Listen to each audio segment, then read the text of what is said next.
తెలంగాణ ప్రజాప్రతినిధులకు ఏపీ ప్రభుత్వం good news చెప్పింది. తెలంగాణ ప్రజాప్రతినిధుల సిఫార్సుల లేఖల్ని అనుమతిస్తూ తీసుకున్న నిర్ణయాన్ని వారానికి 4 లేఖలను అనుమతించాలని చెప్పినట్లుగా తెలిపారు. వారానికి 2 బ్రేక్ దర్శనాలు, మరో 2 300 ప్రత్యేక ప్రవేశ దర్శనానికి సంబంధించిన లేఖల్ని అనుమతించారు. ప్రభుత్వ నిర్ణయాన్ని మాజీ మంత్రి శ్రీనివాస్ గౌడ్ స్వాగతించారు.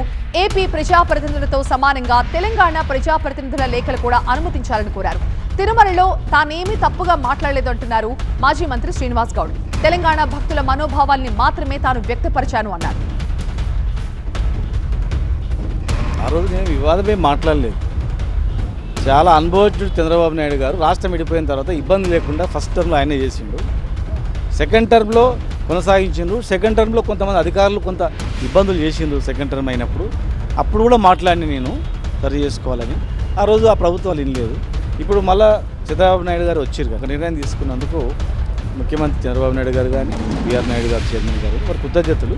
పునరాలోచన చేసుకుని తర్వాతనైనా సరే ఈక్వాలిటీ చూపించాలని మేము రిక్వెస్ట్ చేస్తాం. గతంలో ఎట్లుంటే ఎట్లా 10 సంవత్సరాలు స్టార్టింగ్ చేసిందే చంద్రబాబు నాయుడు గారు. రాష్ట్రం విడిపోగానే కంటిన్యూ చేయించిండు. ఇలా ఈక్వల్గా ఉండని దేవుని దగ్గర ఎందుకని చెప్పి వారు కొనసాగించిందే మళ్ళీ ఇప్పుడు కూడా యాజ్ ఇట్ ఈజ్గా చేయాలని చెప్పి మేము అడుగుతున్నాం. ఇక్కడ రాష్ట్ర ముఖ్యమంత్రి గారు వారికి రిక్వెస్ట్ చేయాల్సిన అవసరం ఉంది, అడగాల్సిన అవసరం.